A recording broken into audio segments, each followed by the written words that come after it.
Let's go ahead and talk about inflation. This is just sort of a interesting little side note. It's relevant to our discussion of how to account for subsidiaries in highly inflationary economies. This is just a little bit of historical background. Probably the best known example of hyperinflation in the past 100 years was the case of post-World War I Germany and to a lesser extent Austria. And here's a chart of the exchange rate between the German mark to the British pound in the first column, or actually the first column is the years. The middle column, German marks to the British pound versus, and also German marks to the US dollar. Now back prior to World War I, most of the um, industrial or commercialized world was on the gold standard, which essentially resulted in fixed exchange rates because each currency was defined as a certain quantity of gold. And prior to World War I, looking at the far right-hand column, the dollar was worth about 4 marks. A mark was worth about 25 cents. And that stayed pretty much the same. It rose a little bit through World War I, 1915, 1916, 1917, because um, all the belligerent countries, with the exception of the U.S., went off the gold standard, basically printing money in order to finance the war. After World War I, we see the exchange rate start to rise substantially. February 1920, the mark went to 100 marks to the dollar. It dipped a little bit through 1920, and then it started going up, sort of parabolically. Um, by October of 1921, the rate was about 150 to the dollar, going up to 200 to the dollar, 300 to the dollar, 600 to the dollar, 6,000 to the dollar, 57,000 to the dollar. By the time you get to 1923, you see what's happening. In August of 1923, the exchange rate was between 900,000 to 11.4 million marks to the dollar. October of 1923, 250 million to 170 milliard marks to the dollar. Now, just a historical curiosity, they used to refer to what we now call a billion as a milliard. So looking at this chart, a milliard is a billion, and a billion is a trillion in today's usage. But in any event, you see that by January of 1924, the exchange rate had gone from 4 marks to the dollar to 4.47 trillion marks to the dollar. Now, if you're a business, how do you account for transactions when the value of your currency, the measuring stick of your economic activities, is no longer a decent measuring stick? Similar, visual is the price of gold in German marks. And again, immediately after World War I, January 1919, it took 170 marks to buy an ounce of gold. And again, that rose progressively over the years, looking to 1923, 372,000 marks, 270 million marks, 6.6 billion marks, 25 billion marks, 85 billion marks, 1.16 trillion marks, up to a high of 87 trillion marks to buy an ounce of gold. Now, when you print money to that extent, what can you do with money? Well, you can make little castles out of wads of cash. You could sell it as scrap paper. And the bankers, of course, could devote their entire working lives to counting money, just mountains and mountains and mountains of money. If you Google, Germany hyperinflation or Weimar, W-E-I-M-A-R, hyperinflation, you'll come up with a lot of images like this. People using it to feed their wood stoves, people using it as wallpaper, kids making kites out of it. It becomes worthless. And again, just the idea of how this affects our measurement of transactions. The price of bread. During and immediately after World War I, loaf of bread was about 1 mark, and again, that was about 25 cents U.S. And it rose, obviously substantially as the value of the mark plummeted. Here are some of the big historical winners in the inflation race, and the granddaddy of them all was Hungary after World War II. July 1946, their highest monthly inflation rate was 4.19 times 10 to the 16th, so 4 with 16 zeros after it, and I believe that's about 42 quadrillion percent per month. Equivalent daily rate 270%, 7%, and it took about 15 hours for prices to double. The most famous recent example was Zimbabwe. They had hyperinflation. Yugoslavia also after the Balkan troubles, the breakup of Yugoslavia, the Serbian conflict. Germany after World War I, Greece after World War II, China after the glorious People's Revolution. And the middle class gets wiped out. Imagine yourself as an elderly person who's worked hard all your life and saved responsibly. Your savings of 100,000 marks, which prior to the war would have carried you through a long and happy retirement, is now essentially worthless. And here we have a picture of some respectable housefraus selling off their cherished possessions, to buy that 200 billion mark loaf of bread. And there's a rather robust market in currency from various hyperinflationary economies. And I'm sure a lot of it's counterfeit, but if you're counterfeiting something that's worthless, I'm not sure what the point is. But as collector's item, here is a 100-mark note from before the war or immediately after the war, before the hyperinflation.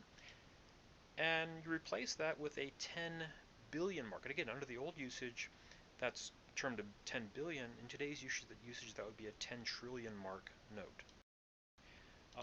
The Hungarian pengo, same thing. After World War II, we have our 100 pengo note and our billion or milliard pengo note. Yugoslavia, this one's sort of sad, or they're all sad. This nice young lady, prior to about 1993, on the 10 dinar note. A few years later, the nice young lady on the the billion dinar note. And the granddaddy of them all, of course, the 500 billion dinar Yugoslavian note. A recent case in our own hemisphere is the case of Nicaragua. If you recall, back in the 70s into the early 80s, they had the glorious People's Revolution where the Sandinistas took over from the admittedly evil Somoza, and they established their workers' paradise. And here, of course, is Comandante Carlos Fonseca Amador on the 10 Cordoba note.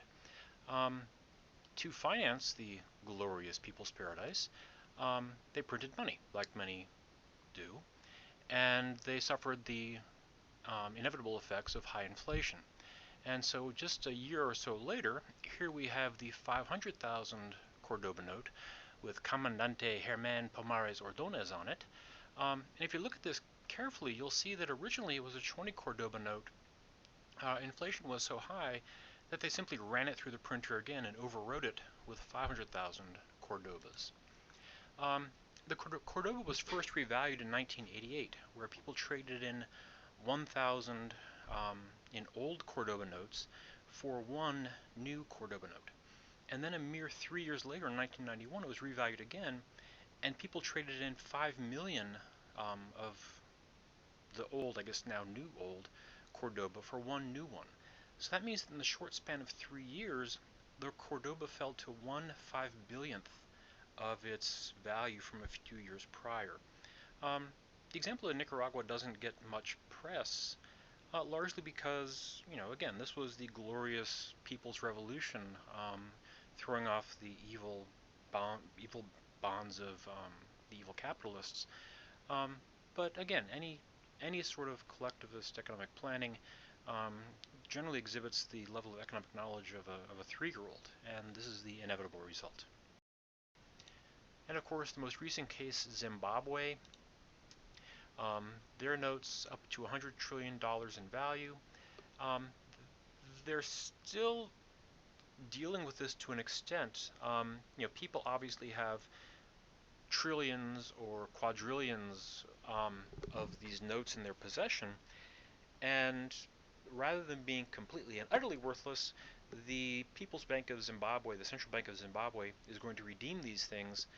And I think the conversion ratio is for 35 trillion Zimbabwean dollars, you're going to get $1 US, or something to that effect. And of course, there's the old joke about how do you ruin perfectly good paper and ink? You give it to the government to print into money. And just as sort of the sobering afterthought, this is a picture of the total assets of the Federal Reserve. That first spike back, in 2008, where the assets of the Fed jumped from 900 billion up to about 2.2 trillion. That was the start of the financial crisis.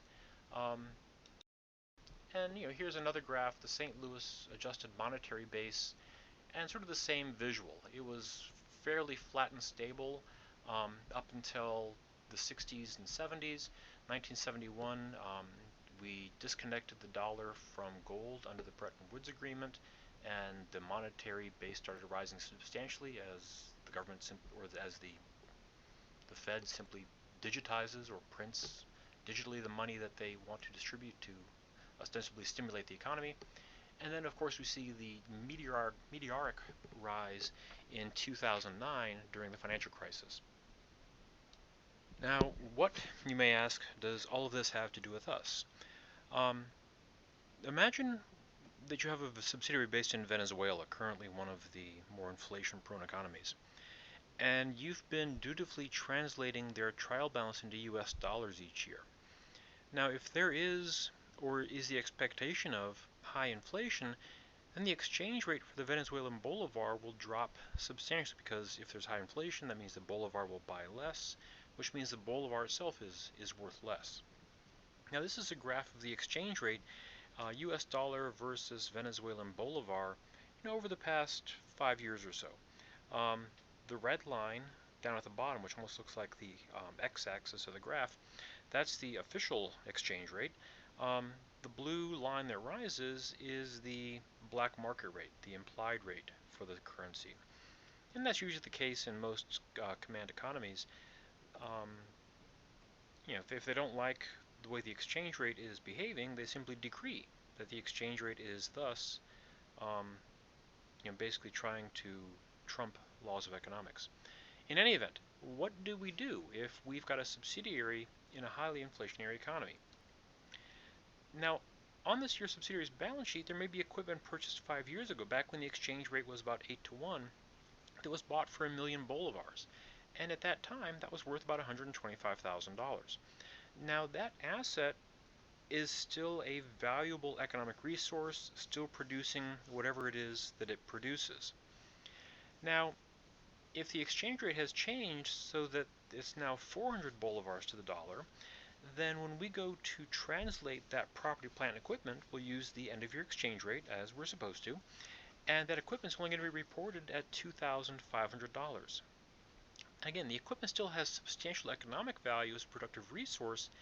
It's just that the historical cost reference, the historical exchange rate, the historical cost reference translated at the current exchange rate isn't a relevant measure of value. So in the case of subsidiaries in highly inflationary economies, the FASB requires that we no longer use the current rate method or translation, but instead switch to the temporal rate method, remeasurement.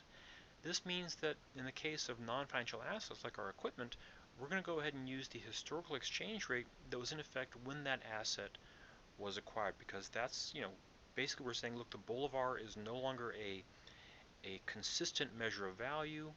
We're going to go ahead and measure the value of these resources based upon what their dollar value was when they were acquired. Now, what is a highly inflationary economy?